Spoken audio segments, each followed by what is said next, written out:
The Dirt with me, Mike Howell, an economics podcast where I present the down and dirty agronomic science to help grow crops and bottom lines.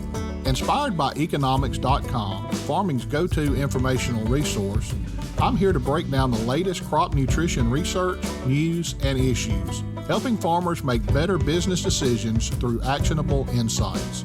Let's dig in.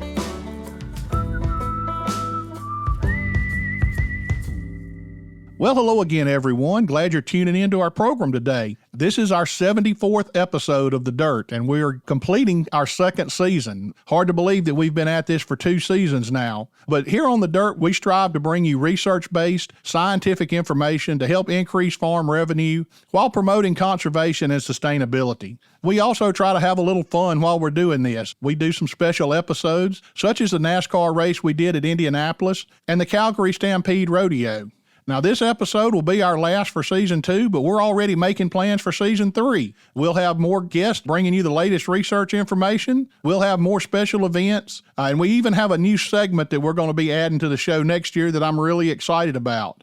Season 3 is going to begin March the 5th, but in the meantime, you can always go back and catch up on any episodes you may have missed. But we still need to get this episode finished up before we can move on. Now, I really struggled with what to do for this episode. Last year, we did a Thanksgiving episode where we brought the Nutrien agronomy team on, and we talked about Thanksgiving and what it meant to each of us, some of the foods we ate, and how that differed in various parts of the country. And we really enjoyed doing that, thought that was a really good episode, and I didn't know how to move forward with that episode and do another Thanksgiving episode. But one thing we all agreed on after that episode was that Thanksgiving was about spending time with family and friends. So after talking with some of the people that helped me put this show together, we decided to bring in some of the family and talk about Thanksgiving again this week. Now, I'm a little nervous about doing this.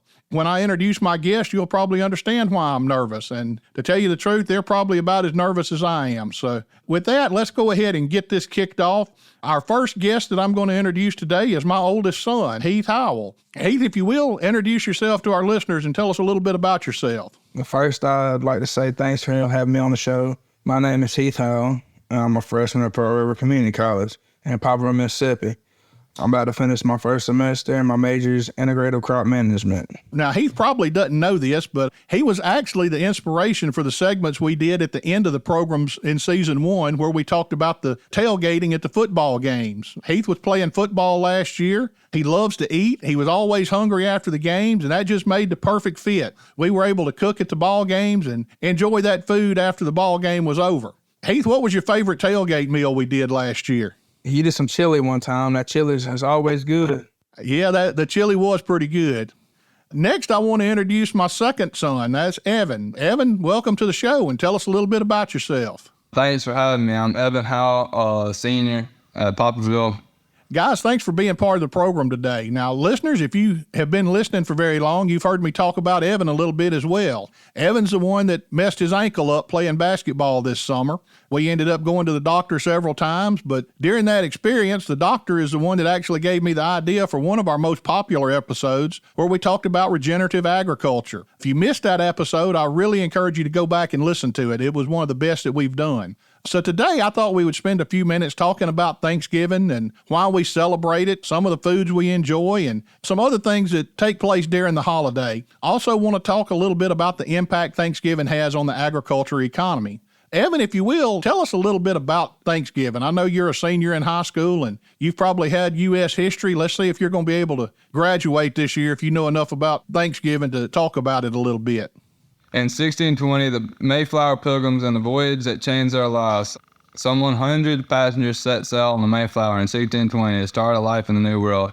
They landed in Cape Cod, Massachusetts, and settled the first colony in New England, shaping the future of the American colonies. Evan, that's exactly right. The Pilgrims set sail in September of 1620 on the Mayflower. There were about 102 of them altogether. Some of them were separatists. They were separating from the Church of England, and others were just looking for prosperity in the New World. They had a treacherous and uncomfortable crossing. It took them 66 days to get across the ocean to America. They landed at Cape Cod. That's not where they intended to land. They were trying to get to the mouth of the Hudson River. But about a month later, the Mayflower actually crossed Massachusetts Bay, where the Pilgrims, as they were known, began establishing a village there at Plymouth. Now, throughout that first winter, things were really tough. Most of them remained on the ship. They suffered from exposure to the elements. They had scurvy and outbreaks of contagious diseases.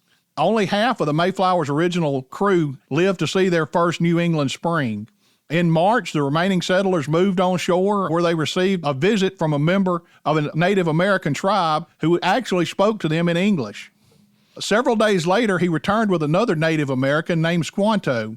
Now, Squanto had been kidnapped by an English sea captain and sold into slavery before he escaped to London and was able to return to the homeland. Squanto taught the Pilgrims, and they were weakened by malnutrition and illness, but he taught them how to cultivate the corn, extract sap from maple trees, how to catch fish in the rivers, and avoid poisonous plants. He also helped the settlers forge an alliance with the Wampagano tribe, which endured for more than 50 years and remains one of the sole examples of harmony between the European colonists and the Native Americans. Heath, we know the Pilgrims had a meal to celebrate Thanksgiving later in the fall that year. Any idea what may have been on the menu that day? I would think corn.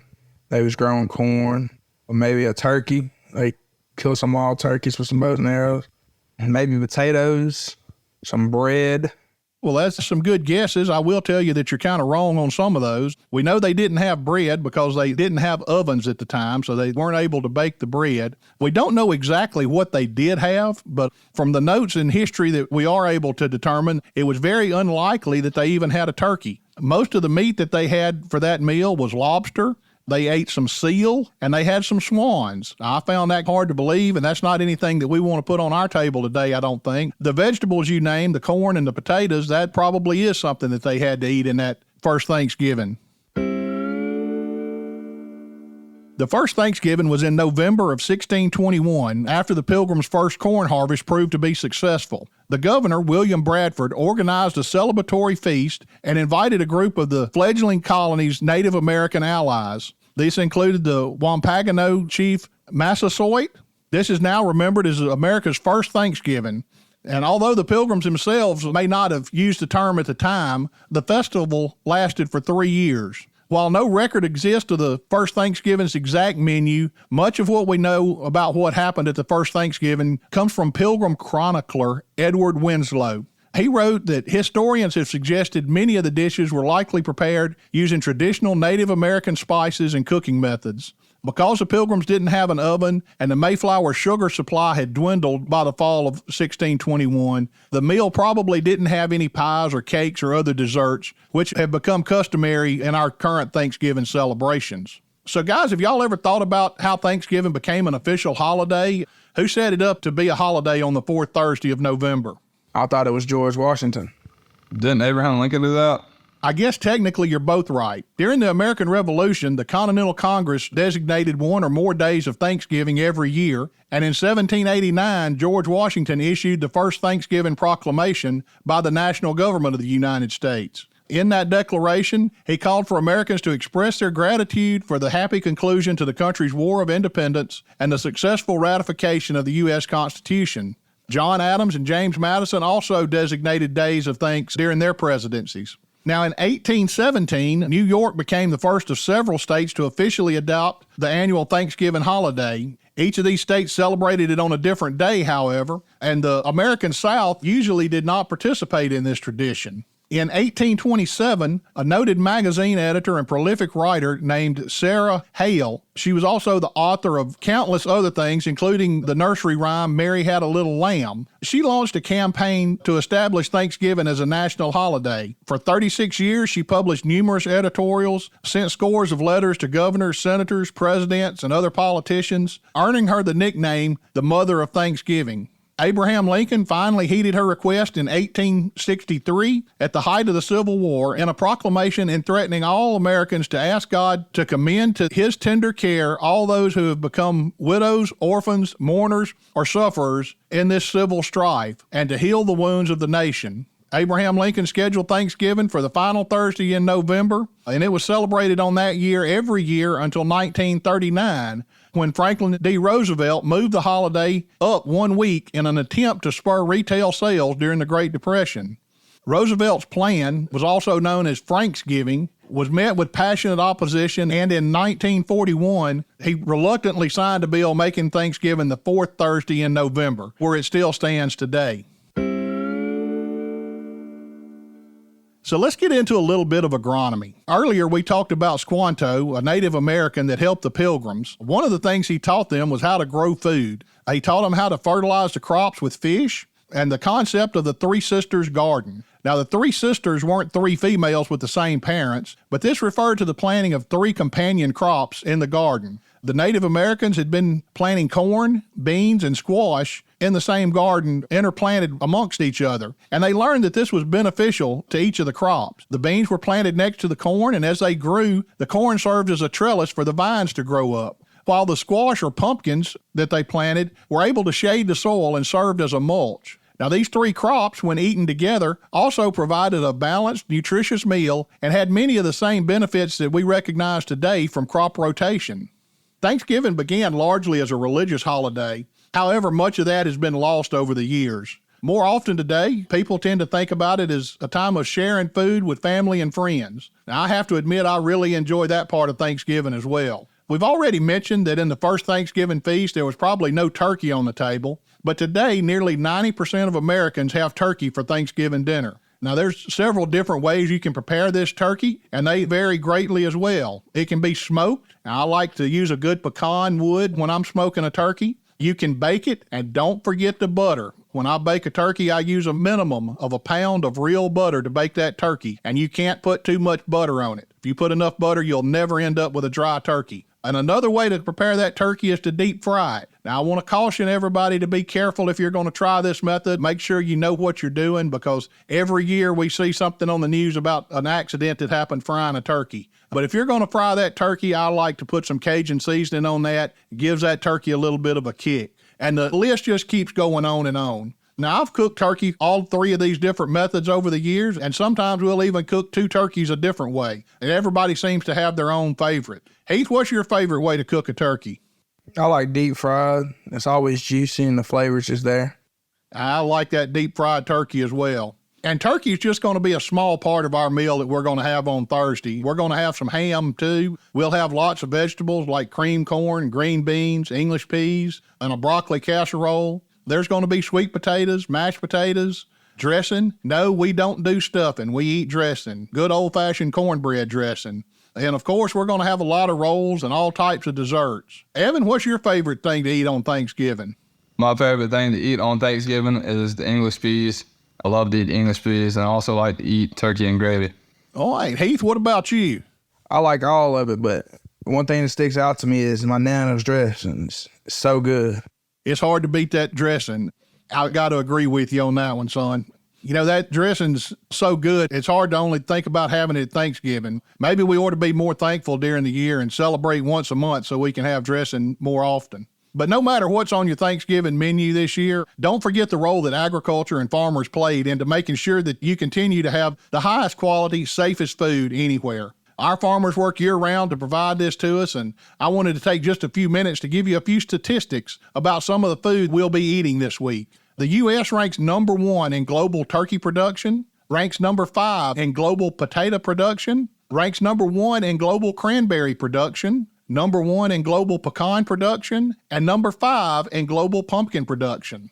Here in the U.S. on Thanksgiving, people will consume about 46 million turkeys, or about 365 million pounds. We'll consume about 80 million pounds of cranberries, 214 million pounds of potatoes, 57 million pounds of sweet potatoes, 483,000 pounds of pumpkin, and 77 million pounds of ham, and over 40 million rolls will be consumed that day. Americans spend about $4.3 million each year on Brussels sprouts for Thanksgiving. Now, don't worry, boys. Most of the vegetables that we're going to be eating are coming out of the garden, and Brussels sprouts just don't grow very well down here in the South. That's no problem with me. Sweet corn's better than Brussels sprouts any day.